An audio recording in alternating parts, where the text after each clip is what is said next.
All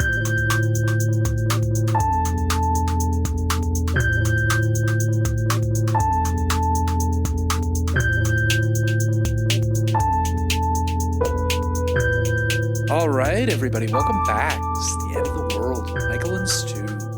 I'm Michael. And I'm Stu. And today we are talking about one of the greatest action movies of all time. That's right. It's Mad Max 2, or as it is known in the United States, The Road Warrior. Michael, what's your history with Mad Max? You're a huge head, right? You've just... No, I actually saw this one after... What was the... Fury Road. Yeah, the first, like, modern one, I guess. Yeah. You know, they're not my thing. Really? Yeah, I mean, it's not my type of movie. They're good. It's good, but It's not your type of movie, really. Yeah, it really is not. Oh, you're just biased because you hate Mel Gibson because of his politics. I did prefer Fury Road to this. What? That might be the limitations of my ability to what? Honestly look through media of a certain age, I guess. What? Oh my God. This is... You think that you would have liked this more if you had seen it in that order? Yeah. Wow. I mean, I don't know if I like this more than Fury Road either, but I mean, I would say it's on par with Fury Road. Interesting. To me, and we'll get into this more when we talk about the movie, but to me, Fury Road is great, but is impossible without the superstructure, as you like to say, upon which it is constructed, namely this movie and its sequel, Beyond Mad Max Beyond Thunderdome. Well, what about you? Did you see this first? Yeah, I honestly be hard pressed to say when I actually first saw this. I saw Thunderdome a lot growing up. I feel like Thunderdome was always on TV. And I actually had a VHS of the first Mad Max, which I purchased from like a gas station. Remember that gas station? It's $4.99. Dad, can we get this? It's $5. You know, that kind of, he's like, sure, whatever. Mistakenly thinking that it was in fact this movie. And the original movie is, which we'll cover eventually, as I say repeatedly in the notes for some reason. The first movie is very different. It's good, but it doesn't have the high budget action. I mean, this isn't a super high budget movie, but you know, there's a lot of work that goes into the action set pieces. And it's much more of a like new wave, Australian new wave film. So there's a lot of time with Max and his family and like Max going to work. And I'm kind of, when are they going to get to the guys in the bondage gear? There's a curious Stu.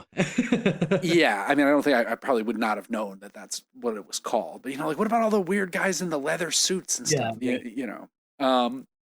But anyway, as we head towards our own Fury Road in America, before we get into the film, probably important to talk about Trump potentially invoking the 1807 Insurrection Act to override the courts that are currently waylaying his attempts at sending National Guard and federal troops into Portland, Chicago, various other places. Why don't you give a bit of background of where this most recent proclamation came from?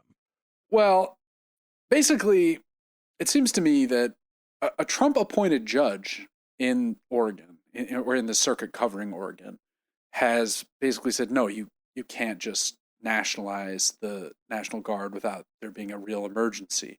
Mm-hmm. Trump seems very much, I mean, this has always been obvious, but it's more obvious now. Trump does not have reliable sources for information about the world. Like his sources are literally like Fox News, InfoWars, like not InfoWars, but like OAN, you know, what's that other one? That other right-wing one? I'm forgetting. America Next, probably. There's probably one called that. Well, there's one. Yeah, there probably is. But why next? Why not now? What's with the delay? No, he seems to believe that Portland is literally like on fire and being held by an anarchic Mad Max style Antifa army at all times. And this seems to probably be because recycled footage from 2020 is playing on Fox News, right? That's what I imagine. I did not know that. Well, I don't, believe it or not, I don't actually watch Fox News or any of these shows, but Sure. I'm just guessing because there isn't. I mean, I know a lot of people in Portland. Like, there are protests against ICE and stuff, but it's not like the militarized kind of street fighting that was really in the news 4 years ago, right? So my sense of it is and Trump himself has said this. He talked to the governor of Oregon, who was like, "What are you talking about? Like, it's not under siege. Like, it's, there's some protesters, but it's fine." And Trump in a comment said, "Well, then I must be getting some bad information because what I'm seeing on the television makes it look like, a living hellhole or something." Which it really brought home for me the fact that, like, Trump, who has, if he wants it, the most sophisticated surveillance state known to man Yeah. at his fingertips, doesn't trust that, and instead trusts more the sort of Jesse Waters, like, Sean Hannity. I think that's probably right. Although we talk about this a lot, the idea of these stress tests that are going out across the board, right? Both by Trump and the people who are kind of behind the scenes. Well, Stephen Miller, yeah, first and foremost. And this seems to be another potential case here of where you drum up an emergency, right? Yeah. Start throwing this idea around that basically is just built to be able to expand your power domestically, right? And by power, I mean like your ability to commit violence, your ability to crackheads. Yeah. And it's no mistake to me that, like, surrounding all of this has been emerging in the right wing ecosystem, and for a while. But what seems to be coming along right alongside this, like, hey, don't you think that we should probably be able to impeach corrupt judges? Yeah. Shouldn't we probably be able to do that? And so it almost works in concert with this, that, like, let's ask for something unreasonable, something that, as you say, not even a Trump-appointed judge was able to get behind. Talk about how necessary it is, right? And then be like, well, what if the bigger problem is the entire judicial branch? Yeah. What if just law is the problem? Right? Yeah, exactly. And I mean, again, that's basically where we're at, right? I mean, right? Like, it's like, so the reason that Trump is such Stephen Miller called it treason. He's basically like, this is treason against the president for this judge to disagree with him. Right. But you do see like a similarity, and again, it's hard to say because of all the smoke screens and Trump himself. Like, it was pretty clear in the Bush era that he served as something Bush, that is, served as something of a puppet for the greater neoconservative project. Yeah. Right? Yeah. And in these cases, it's like they've gotten very good at knowing how to lead him in a way to sort of start to predict something that maybe 10 years ago was much more unpredictable, right? And you have to wonder that these bigger projects from Project 2025 on down are basically getting him to play the tune, Yeah. And so on the one hand, it seems like, wow, how is he imagining this up? He's just watching Fox News and finding out. Well, he's just watching what his cronies are showing. Right. That's right. And so which amounts to the same thing. I mean, Fox News is an extension of those same interests, right? Right. Yeah. Seems bad. And you know what I guarantee would bring a lot of instability, protest, and anger to Portland? Sending in the army. It reminds me of the old comic book trope of, like, wow, there's so many evil supervillains in this city. Why is that? And it's like, well, Spider-Man is here, right? Mm-hmm. The idea that you've got Spider-Man, you've got Superman or whoever, then all the other powerful evil people are like, well, I got to take that guy down. They serve almost as more of a magnet for crime rather than a deterrence. Mm-hmm. Mm-hmm. So yeah, I agree. Like, drumming up the. But deterring the situation seems to be very far away from the goal, right? No, they want Portland to become a hellhole filled with violence. That's right. Yeah, that's what I mean, right? That in fact he's seeking to. He is the cure for the problem. He is the problem for which he is pretending to be the cure. Right. That's right. Yeah, it seems bad, and it seems just another step on the road to doom and catastrophe for America. But Now, maybe we'll pull it out of the fire, guys. yeah, the last second field goal, No and kings, America wins. Yeah. I love the no kings thing. There's like no one knows who's behind the no kings. It's like a very opaque. Like no one knows who owns the trademark, or it's probably Malcolm Harris. That's who. Yeah, or Trump. Steve Bannon is actually behind it. Yeah, exactly, right. Yeah. Well, we're shifting our gaze from a troubled America of the present and looking at a potentially very troubled Australia of the future. Correct. Now, you've established already that you hate these movies, so No, they're fine. It's not my type of movie. Michael, as a writer of film, you have to respect the craft of this movie. Sure, I'm not saying that I don't understand that it's like a well put together movie. It honestly is just not the type of story and frame that interests me. Really? Yeah. Like, what about it doesn't interest you? Car chases? I think for me, there's like a bit of, I came away with a bit of a lack of stakes. Like I couldn't really feel like I was that worried about basically anything. And maybe you weren't empathizing with the Star Wars village people living in the oil refinery? Not really. You didn't like their white football pad armor? I think that this is where I diverge, although I do love so much like apocalyptic media, as evidenced by the podcast that we do. There's a certain type of that media where everything is so bleak and consistent throughout this movie that I can't really there's no swing of emotion for me at all during this. So eventually wow. it just starts to feel one note to me. Brutal. I totally disagree. Good. I'm glad we haven't had a contentious debate about a classic film in a while. Uh-huh. So it's directed and created by George Miller. George Miller, I believe, was a doctor in Australia who set out to become a filmmaker and self-funded through friends and family the first Mad Max movie, which in 1979 was the highest-grossing Australian movie ever. It was like the breakout hit of Australian cinema. Interesting. And that's the first one. The first one is good. Although you hate these movies, I will force you. Although you despise George Miller, hate his work, I will force you to engage. It's clear that I don't despise him. It's just that I'm a mere Philistine. No, right? Oh yeah, you're a Philistine for hating Mad Max. Yeah, that. Wow. Marx, you've turned the world on its head. You've turned Hegel on his head again, Michael. And so once you have the most successful film in Australian history, you got to do the sequel. Call it kind of the silver chair of movies. Right? Yeah, I would say so. Well, AC/DC is probably the most successful. Oh, right, I forgot about that. Apparently the most, prolifically highest selling rock band ever, basically. Yeah. Which I read recently and was kind of appalled. I mean, I like AC/DC, they're great, but it's like, that's the highest selling hard rock ever? Not Zeppelin? Not Sabbath? Yeah, well, that makes a lot of sense to me.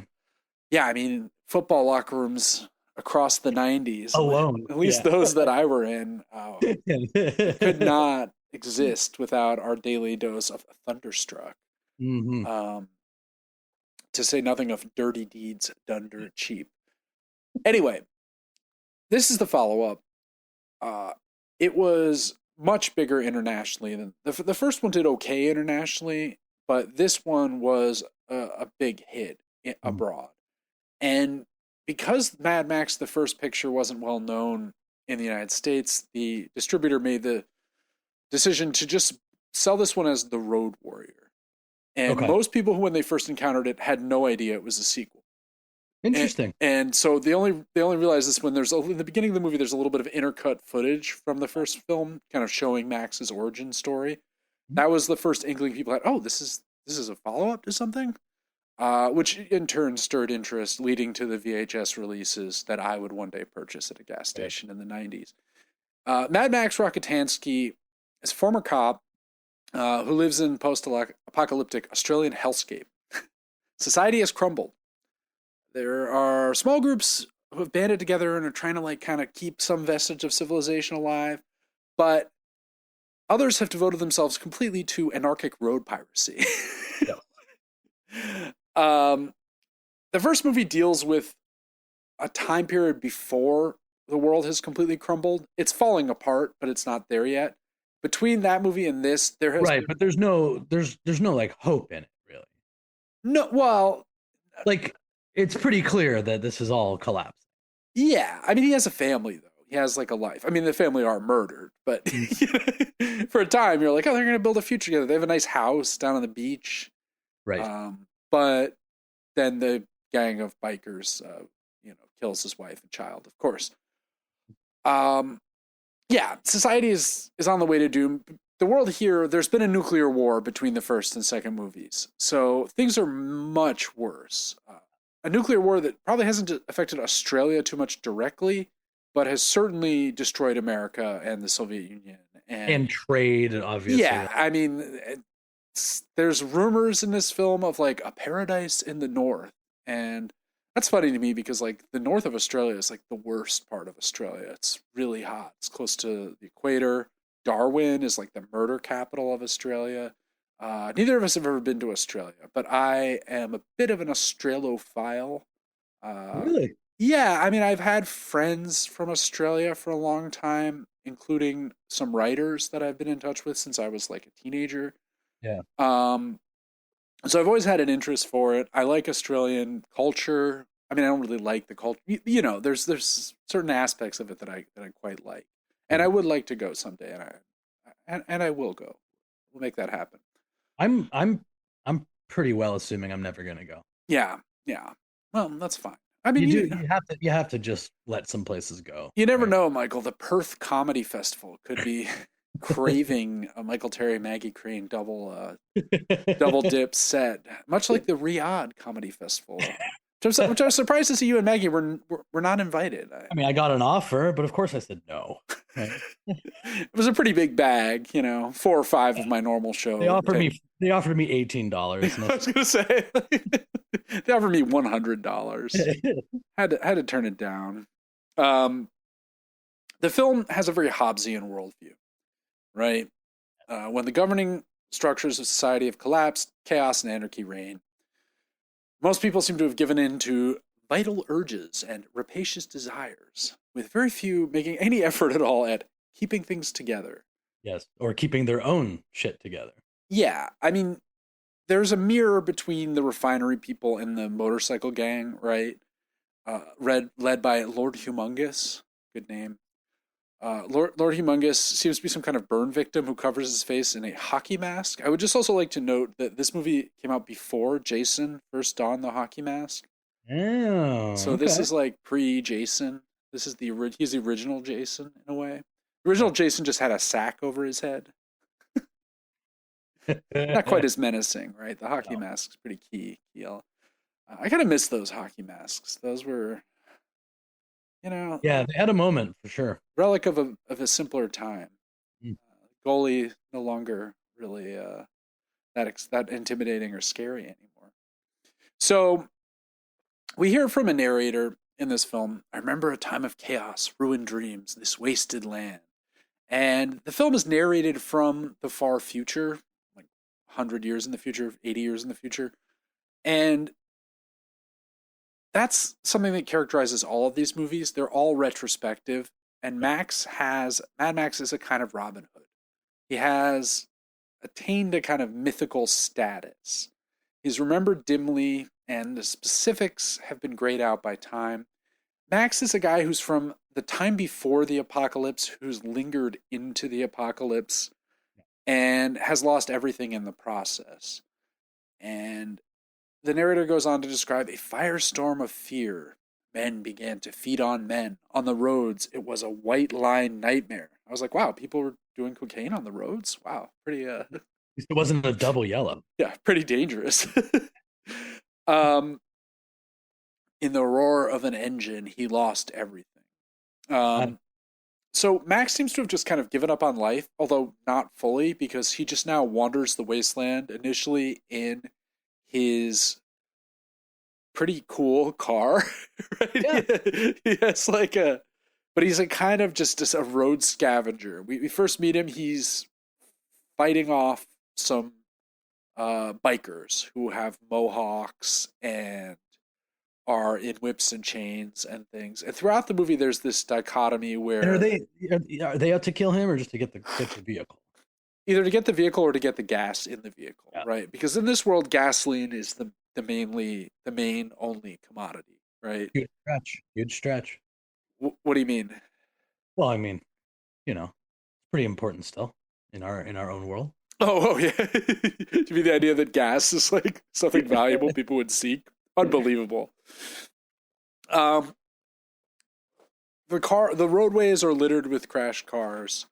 Um, Max is being pursued by these guys. He jams on the brakes. They crash into each other, flip over. One guy shoots an arrow into the other guy. It's total fuck fest, as we used to say back in college. We see a Mack truck with the words "The vermin are here" spray painted onto it, just in case we weren't, just to like foreground the situation. Yeah. Jeez, I guess it is really bad. Yeah, just like a little bit of subtle foreshadowing. As the guys, one of the guys hasn't died. He's been hit by an arrow, and he's kind of growling and screaming at Max as Max holds his gun up at him to kind of keep him at bay. Max searches around the tractor trailer for gasoline. It's already been looted by someone else. He sees a child's bloody hand reaching out of having been crushed. A body falls out of the cab of the truck. And there's a little small music box player, not the box itself, but just a little gear turning mechanism. And it plays Happy Birthday, which they probably had to pay for. Happy Birthday for the longest time was like under copyright. So if you like played it in a movie, you had to pay the Happy Birthday. I didn't know that. Oh yeah, it's a really dubious scam, right? No, because I think it all depended on like some lyric thing. It's not legit. I think it's over too now. I think I think whoever had that, we're all free to add it to whatever soundtrack we wish. From I mean, I'm releasing 15 versions of Happy Birthday, huge collaborative. I'm sure it will sell 0 copies. Max moves on. The next place he comes across, he just finds a gyrocopter unattended. Who doesn't love gyrocopters? Yeah, you gotta love a good gyrocopter. I mean, it's not at all any chance he would die in one of these things. No. Right? This looks incredibly safe. There's a snake guarding it, and Max is so Australian that he is able to quickly get the snake away, and it doesn't bite him. And while he's a bit of a Croc Dundee moment. Yeah, I think so. It's funny because Mel Gibson lived in Australia for a long time, but he's not actually Australian. Like, he's American. He his family moved to Australia because I think maybe his racist father got in touch with some people who are even more racist in Australia. I was like, wow, you gotta get down here, man. Yeah. Well, when he was a kid, right? He lived there until he was like a teenager, and then he came back. He went back and forth between Australia and America. It's a trap, though. The owner of the gyrocopter pops out with a crossbow. He's very excited that this trap has finally worked, and he wants gasoline, as he says. I'm like gasoline. Yeah. Gasoline. Max, however, turns the table on him because he has his pet dog that's in the car, leaps out, bites a gyro captain, I believe he's called in the nomenclature, and he's gonna kill the gyrocopter, but the gyro guy says, "There's there's a refinery." Yeah, exactly. There's a refinery. The gyro captain appears in a very similar role in the next movie, but it's a different character, which I kind of love. Like there's no there's like very loose continuity between these movies, which is why having Fury Road just be a different Max, who cares? These are all like legendary lookbacks. Ties up the pilot.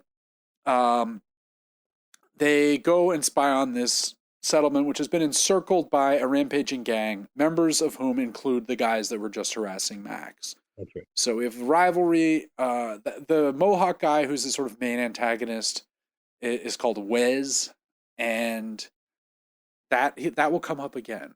And He already by this point, you are like confronted with the fact that, man, like out here, it's pretty rough day by Yeah, day. like the idea that anyone has survived in this for like Yeah, years. that is a leap that one must make. But Because one thing the movie doesn't really spend a lot of time addressing is like where other resources come from. I mean, in the refinery, we see some animals running around, chickens, pigs, things like that. Unclear where the water comes from. This seems to right. be the But middle. it doesn't feel like an incredibly unprecedented moment to have your settlement encircled by a gang. No, no, not at all. And like how Another gang. they're back.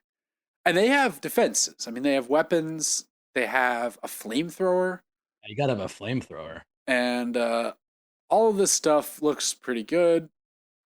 We finally see Lord Humongous, who's the leader of the gang. He is sort of gives a kind of in a minute he gives a like speech telling them that they can kind of like escape. In the meanwhile, Max kind of settles in to see what happens. I think Max, we're to understand, is like a profiteer. He'll try and scavenge whatever he can from this situation. He has a can of dog food that he's eating, which grim. I think honestly, of all the stuff in the movie, that was the part that grossed me out the most. Yeah, I mean, you gotta wonder when the last time the dog food is being produced and put Well, into it. canned stuff can last a long time. Yeah, I mean, but like, when was it made? And I Michael, don't know. they've opened up cans that were found in like the Titanic and eaten them, and I'm not saying they're that it fine. would. I'm not saying that it would be bad food. I'm saying it's interesting that there's still the odd can lying around at all, from what I've Well, seen. I think we have to understand that a lot of the world is dead, right? Yeah, but it's Australia. It's not like people aren't bringing in. Oh, I found some cans over in China. You know, Sure. But I mean, Australia's population is pretty small to begin with. Presumably, some of them went away to die in the war. How many dogs do they have? How much dog food did they I mean, need? Australia has like way less people than Canada. Australia has like 26 million. It's like High dog ownership, though. pretty high. Yeah. Yeah. Okay. Fair enough. Yeah. Yeah. um, yeah, we see some people try to escape from the refinery. They're caught. Uh, his enemy from before, Wes, brutalizes a woman. This kind of triggers Max, I think, because he saw his own wife murdered in a similar circumstance. So he goes to their aid, much to the gyro captain's chagrin, Yes. who's left behind, chained up to Hey, a man, tree. we're just brutalizing a woman here. Yeah. But of course, by the time he gets there, she's been murdered by a crossbow bolt to the head. Her friend is still alive. He takes him back, and when Max. Max takes him back, the friend, and when the gang has kind of relented for a time, he approaches the refinery. We see this horrible feral kid who has this awful metal boomerang. Yeah, he's great. Yeah, Maybe my favorite part of the movie. yeah. I mean, he is great. He is horrifying though. The people look, as I said before, sort of like Tatooine residents. It's always reminded me a little bit of like Star Wars clothes, what they're wearing. But then I look closer and they're actually wearing football pads, which again begs the question, like, where did they get football pads in Australia? Hockey mask. Yeah. Hockey, football? Like, Yeah, it's a strange choice, but hey. hey, I mean, if they had like Australian rules, like like those little outfits they wear that's Like sleeveless. some of the protective helmets and stuff. Yeah, yeah. Trying to think if they play any other pad sports in Australia. Do they play hurling in Australia? Probably not. No, he's not Irish, right? Well, there's a lot of Irish in Australia. Yeah, fair enough. Uh, yeah, but I think it's mostly still just an Ireland thing. I was just wondering if there could be some hurling sticks, maybe. But I guess, maybe there was an American travel team, football travel team that was flying over when the world ended. And their gear fell out of the plane, or never mind. Um, the guy he saves, promises him gas if he'll take him back, but of course, this guy David dies like immediately after Max returns him, and they're like, they capture him, they take his car. They're gonna kill the dog. He protects the dog. While he's there, the attack immediately resumes. The guys return. This is when we hear Lord Humongous. He has an offer, and that's what you want to hear from the roving gang, right, Michael? Oh, they have an offer. Oh, well, let's hear them out. Let's hear this Lord Humongous. You know what? We may as well hear them out before this descends into complete mania. Yeah, I mean, Lord Humongous is a reasonable man. Humongous is saying stuff like, "There's been too much violence. Give up, I'll spare your lives." Lord Humongous is I forget the actor's name, I don't have it written down, but he's like Swedish also, which is just good detail. Some of the older people in the camp are like, "Yeah, let's make a deal." Others point out the weakness in this perspective. One guy who's dressed in a military outfit, probably not really a general, is like, I'll go out and negotiate with Humongous. The murder boomerang kid sneaks out while this is going on and just decapitates the friend / lover of Wes. I think it's at least implied. This is a great scene. And then he throws it again, and the sort of toady spokesman figure for Lord Humongous reaches up to catch it and has his fingers chopped off. Sure. Guess he doesn't know. He doesn't know by now to not just go willy-nilly grabbing boomerangs as they fly past you. Yeah, you think that's like one of the first lessons in Australian grade school, right? Like, they're like, and if you say a better boomerang. Did you ever have a boomerang as a kid? Yeah, I was so bad. It never once got it to work. Not once. Yeah, I mean, threw it a bunch too. Threw it a bunch. I don't know if they do work. Like they don't actually return to your hand, right? I mean, I guess I bought into the propaganda. Yeah, because do you remember like Australomania? Like, did that hit Canada in the 80s, late 80s, early 90s? I don't think so. Sort of post Crocodile Dundee, that kind of. I do remember a bit of mania about Dundee specifically. I don't really remember it diffusing into an obsession with Australia writ large. I seem to think there was a kind of a moment in the late 80s, early 90s. What about the films of Yahoo Serious? Was he New Zealander, though? I don't know. No, I think he's from... No, he's... You don't remember Yahoo Serious? Mm-mm. He was... No, he's Australian, but he's from... I think he's from Tasmania, maybe. Oh, I remember this guy. Yeah, Young Einstein. Mm-hmm. When was Young Einstein? 72 now. Yeah, how did that happen, right? Shouldn't Yahoo Serious be like... Okay, Young Einstein's 88, so that's like the same era as... Sure. Yeah. I think Young Einstein is a movie that I saw a lot as a kid and really didn't like at all, but would watch constantly. Mm-hmm. Anyway, Young Einstein episode coming soon. Sure, we can find an angle on that. Young Einstein. Come on. How hard could it be? Not very. Anyway, the leader of their group rejects the idea of making a deal with these guys. His name is Papagayo. Wouldn't be much of a hellscape if there was significant negotiation going on. Yeah. He says, look, we got to go 2,000 miles away to safety, probably in Darwin. Some other couple grand. Just 2,000 miles. That's no big deal. Max is like, look, I've got a Mack truck if you want to, trade your oil, bring it out. Before you guys go too nuts. Yeah. I do have a Mack truck. I'll go get it. Just give me some gas. I'll bring it back. And then when I do, you give me oil and I can be on my way. Mm-hmm. Give me my car. And they're like, okay. Max sneaks out at night. The little kid is really taken with Max, the feral kid. Max gives him the music box player. He's delighted by it. Really genuine interactions you see between him and the child. Again, redolent of the fact that Max's own child was killed in the first movie. So he has this kind of weak spot for women and children. Wow. How original. He's like hiding out. The kid goes with him and sort of makes these dingo calls to like throw the pursuers off the scent. Right. It's kind of charming again.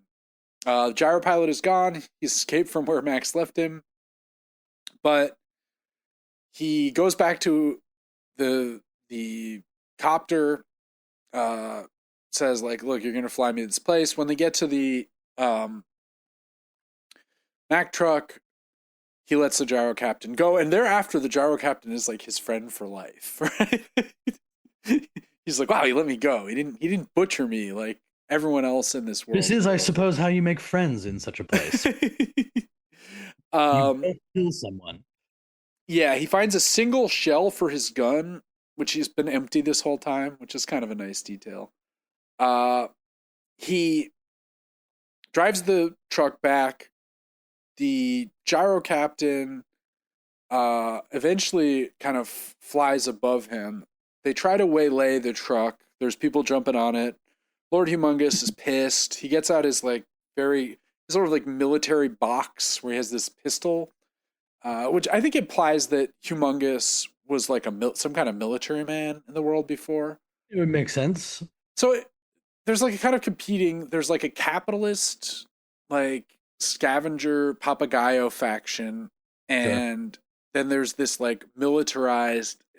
These are like they're hanging on to these like embers of a lost world. That's right. And they're both paternal figures, but they're in conflict because of resources. I mean,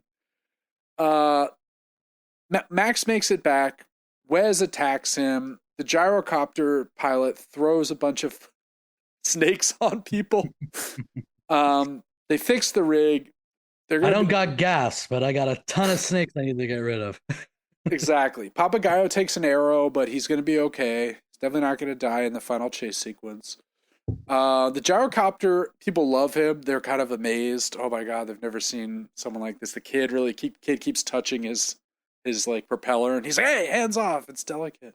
Yeah. There's like a sort of hot punk lady who's kind of into the gyrocopter, and he's like, come on, baby, we can just fly off together. Which again, it's like, I love the priorities of people in this like hellscape. They're like, wow, like a hot girl? Yeah, let's just like go fly off and like live a life together alone. Yeah. I actually know where makeout point is.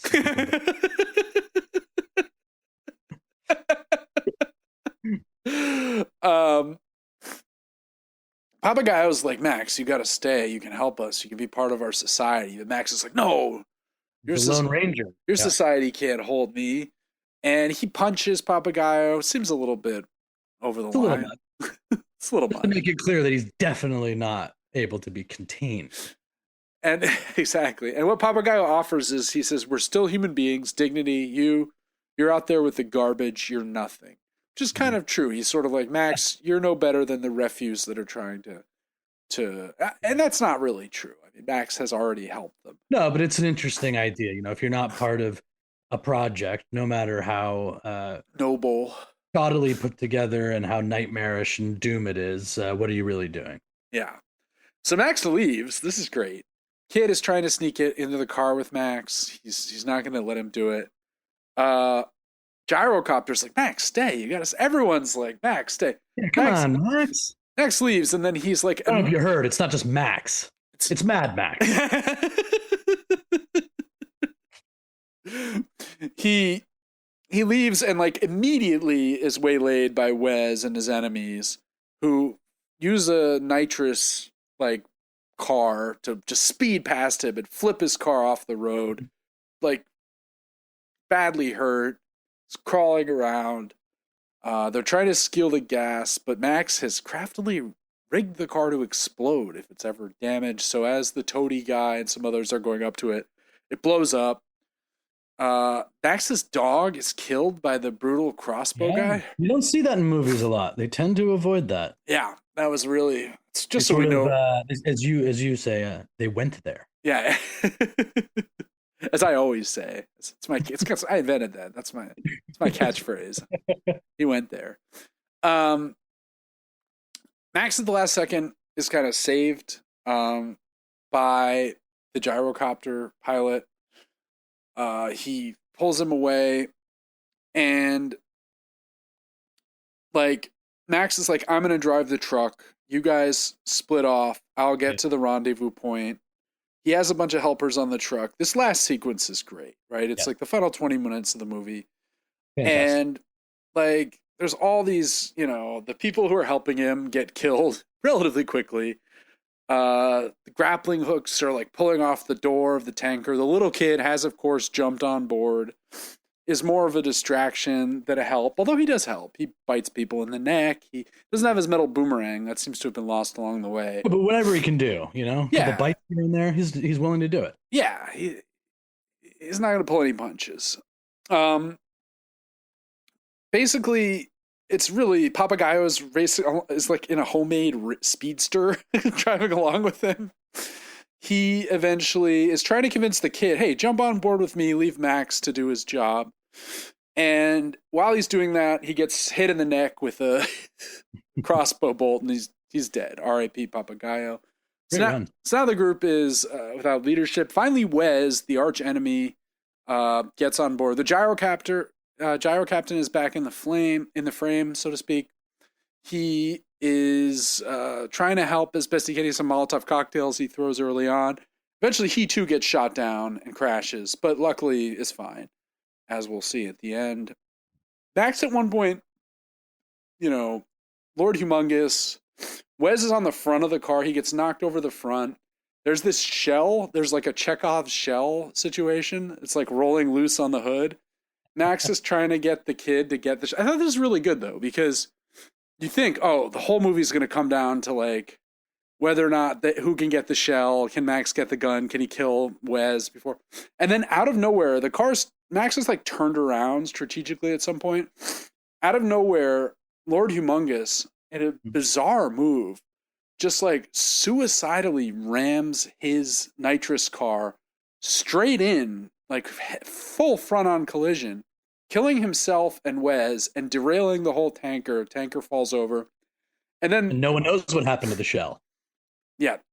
Total misdirect, right? Yeah. I don't know. I appreciated that. No, that was good. Because it's really building you up to be like, oh, this shell is everything. And it's just like, nope. In a land where there are no resources, there's but one shell to save the day. Yeah. And then it just need a guy named Humongous to take matters into his own hands. Yeah, and it's like, why does Lord Humongous do this? Well, I think again in this world, it's like, well, Humongous has had enough. Yeah, I guess that's right. And if you get the sense that like your meager project is under serious threat and probably not coming back, then there's even less reason to stick around. That's right. So Wes is dead. The tanker is leaking. Uh-oh, big explosion? No, because the tanker is leaking sand. The tanker truck the whole time was just a distraction. So Max is alive. The kid is alive. He sees the sand. He had no idea. Kind of rude. You think they would have told Max, by the way, buddy, you're just a distraction. But no. Yeah, but then he wouldn't be able to commit fully. Yeah, that's right. That's right. The gyro captain, his gyrocopter is now just a slow-moving car, rolls up. They drive together to the rendezvous point, which is... this isn't even a gyrocopter anymore. Which is 200 miles away, by the way, the rendezvous point. Yeah, they make it. We see them handing off the kid into the school bus that's filled with drums of oil where the actual oil was being kept. And in the last scene of the film, the narrator reveals to himself to have been the feral kid all along. So apparently at a later point, he gained language and an Australian accent, as one would. And he says, the road warrior, ? That was the last we ever saw. He lives now only in my memories. Yeah. Which I like, I like that this is a kind of futuristic myth, that it's almost like imagining how a scenario that's relatively realistic, over time, maybe some elements have been exaggerated here and there. Right. And it's also at least interesting that the narrator is speaking from a time where seemingly things are a little better somehow. That's right. He says he's the chief of the Great Northern Tribe, which is like, oh, so people have reorganized themselves. It does end on this kind of hopeful tick, but doesn't force that. And doesn't explain it at all. Right. Yeah. Yeah. It doesn't even give you the sense that that's what's being worked toward ever. Right. Which is kind of interesting. Yeah. I mean, there's vague talk of like this better place in the North. Right, but it doesn't feel like it's part of the movie to get people there or like save humanity or bring back society in any real way. No. These are the stories of the in-between times, of the That, times of the apocalypse, and they're also the story of the place in between civilization, Mhm. this sort of Australian outback region. And the other thing that this is really a Western, right? Yes. I Yes, it mean, is. he's the man with no name or whatever, comes into town, is of unclear moral position, right? But takes the side of these good people, helps them out. But when they're like inviting him into their world, he's like, no, you said the Lone Ranger earlier. And, I was already thinking about that, but I think that was very apt. Um, so I don't know. I really love this movie. It's not that long. It's like No, hour and a half. hour and 40, hour and 35. And it's not that deep, but I think it is still a compelling picture of the way a post-apocalypse might play out. Yes. If not all the details aren't really there, right? Yeah. But I mean, And I mean, that's perhaps what's a little unfair about what I was saying at the beginning, right? Is that the idea is that there's no real thread, and what does it look like when there's really no real thread? yeah. And I mean, this is also like one of the most influential movies of all time, just Mhm. in terms of the vibe of a post-apocalypse. Yeah. Like, I think immediately of everyone who's bad will be wearing bondage gear. Like what? Like Wes, his opponent, the guy with the mohawk, is wearing assless chaps the entire movie. Yeah. Like, what is that about? Well, you gotta breathe out there, Stu. Hot hell.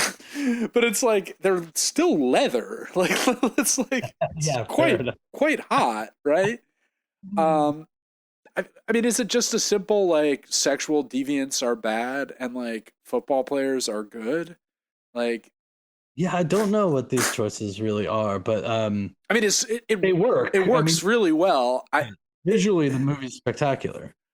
Yeah, I don't know. I don't know why I like this movie so much. I think Mel Gibson is at his most I don't know handsome. why I hate it so much. I think we've come to something here. Yeah. Like Mel Gibson is so handsome, and you can feel the evil has not yet fully seeped into his bones. Correct. Like you can sort of see it curling on the edges of his brow. Like now you see him on Rogan, and you're like, oh my god, this is like the most evil person I've ever encountered. But there's like a glimmer of hope even in this hopeless touch of levity. You know, there's just a little something there still. Yeah. Something behind the eyes still. Yeah. I mean, and eventually at some point in the future we'll do the Tom Hardy one and we'll do the Beyond Thunderdome too. Yeah. Did you ever see Thunderdome? Yes. Thunderdome I mean in some ways very cool, in other ways kind of uneven, my opinion of it, just in advance. I mean, I think we should go with that one first before we go to Fury. Yeah. I think that's right. All right. Well, this has been next week. Yeah, next week I want to take us back into a more literary realm, and specifically the Northern European literary realm of the Norse gods and goddesses. Were you ever like a fan of those mythology books as a kid, Michael? Not really. My library when I was in third grade had this great book, the Dolores Book of Greek Myths, and then the Dolores Book of Norse Myths, which were like these beautiful illustrated books about the Greek and Norse gods. Mm-hmm. And I could not have loved anything more than those books. And they were quite sanitized, right? I mean, but they were sanitized, but they were also, pretty grim. Like, they didn't shy away from the fact that, like, horror and death abound in these mythological stories. Okay. So next week I thought we would talk a little bit about what we know from the surviving sources about the Norse conception of Ragnarok, namely the end of the world. Why do we think about it? Why is it important to us? What resonance has it had in our culture? And you'll talk a little bit about Snorri Snorkelson, maybe dip into the Poetic Edda. Finally. Dip back into the Edda. Finally, another dance with the Edda. I think it should be interesting. It's not going to be comprehensive. It won't be. It'll be in the spirit of our afterlife episodes, I think. But this one dealing specifically with mythological vision of the end of the world. But until then, you can follow us on the podcatcher of your choice. And if you really like the show, you can leave us a rating and or review on that podcatcher. You can also follow us on Instagram at the End of the World WMS, where we post timely reels about the world, about our lives, About our lives. about hope. We should do that. About our life events. A clip of me being like, "Oh, I worked for a few hours today. Went to the gym." Yeah, it's just like camera facing. You're like walking down the street. I love it. Feel free to 36 hours in Brooklyn by Michael Terry. It's like speed running you walking through like a comedy club or something. cuts to you delivering a joke. Silence. Yeah, exactly. Me head down on the subway listening to the set. What went wrong type thing. Speed run of me see me bomb at New York Comedy Club. Yeah, that could be good. But yeah, Norse gods next time. I think it'll be funny. Well, it'll be funny. It'll be sad. Because I love those gods, and I'm always sad to see them go. But until then, this has been the End of the World with Michael and Stu.